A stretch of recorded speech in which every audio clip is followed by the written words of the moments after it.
ഉടനെ ഓപ്പറേഷൻ വേണമെന്നാണ് ഡോക്ടർ പറഞ്ഞേക്കുന്നത്. പൈസക്ക് ഞാൻ എവിടെ പോവാനാ? എനിക്കൊന്നും അറിഞ്ഞൂടാ. കിടന്നിട്ടാണെങ്കിൽ ഉറക്കം വരത്തില്ല. ഉറങ്ങിയിട്ട് ഇത്ര ദിവസമായെന്നറിയാമോ? ടെൻഷൻ അടിക്കാണ്ടിരിക്കുക. നമുക്ക് എന്തെങ്കിലും ഒരു വഴി ഒപ്പിക്കാം. കൂളാവും അല്ലേ അമ്മ? ഞാനേ വീട്ടിലോട്ടൊന്ന് പോയിട്ട് വരട്ടെ. സൂക്ഷിച്ചു പോ. ഞാൻ അമ്മാനെ നോക്കാം. 4 മണിക്കുള്ള മരുന്നോട് ഒഴിക്കണേ. ഞാൻ വെച്ചേക്കാം. ചേട്ടാ ഞാനേ വീട്ടിലോട്ട് പോട്ടെ. വീട്ടിലോട്ട് പോട്ടെ. വീട്ടിൽ പോണെന്നാണാ? പോയിട്ട് വാ. പിന്നെ നിന്റെ അമ്മയുടെ അടുത്ത് ഇതിനെ കുറിച്ച് വല്ലതും പറഞ്ഞാ? ഇല്ല ഒന്നും പറഞ്ഞിട്ടില്ല. പറയണ്ട. എങ്കിൽ എല്ലാരുടെ അടുത്തും പറഞ്ഞോണ്ട് നടക്കും കേട്ടാ ചേട്ടാ. പോയിട്ട് വാ.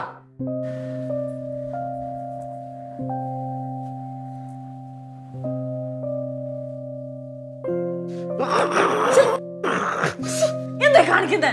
ഇങ്ങനെ അടിച്ചാലേ ചിലപ്പോ ശരിയായല്ല. അപ്പൊ പൈസ കൊടുക്കണ്ടല്ല.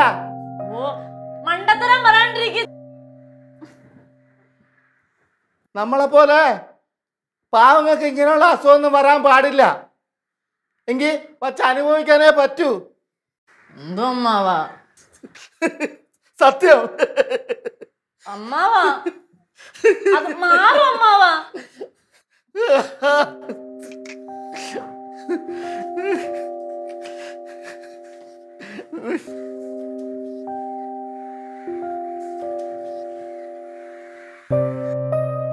എന്നാടി വിഷമിച്ചിരിക്കുന്നത്? നിങ്ങൾ പോയാരെന്താ പൈസ അറേഞ്ച് ചെയ്താ? പൈസ ഒക്കെ കിട്ടും, പക്ഷെ ഭയങ്കര പലിശയാണ്. അത് മാത്രമല്ല 1 മാസത്തിനുള്ളിൽ മുതൽ തിരിച്ചു കൊടുക്കുകയും വേണം.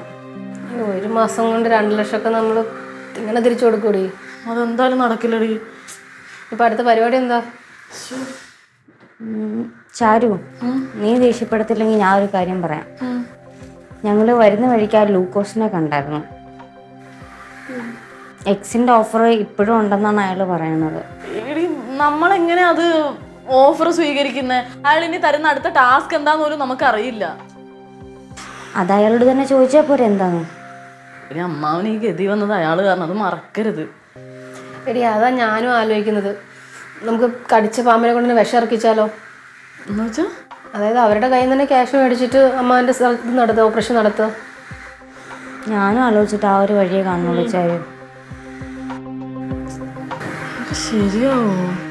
ശരിയാവോ? അതേ മാർഗമുള്ളടി. എന്തായാലും അവന്തിയും കൂടി വരട്ടെ, നമുക്ക് അവളോടും കൂടി ചോദിച്ചിട്ടൊരു ഡിസിഷൻ എടുക്കാം.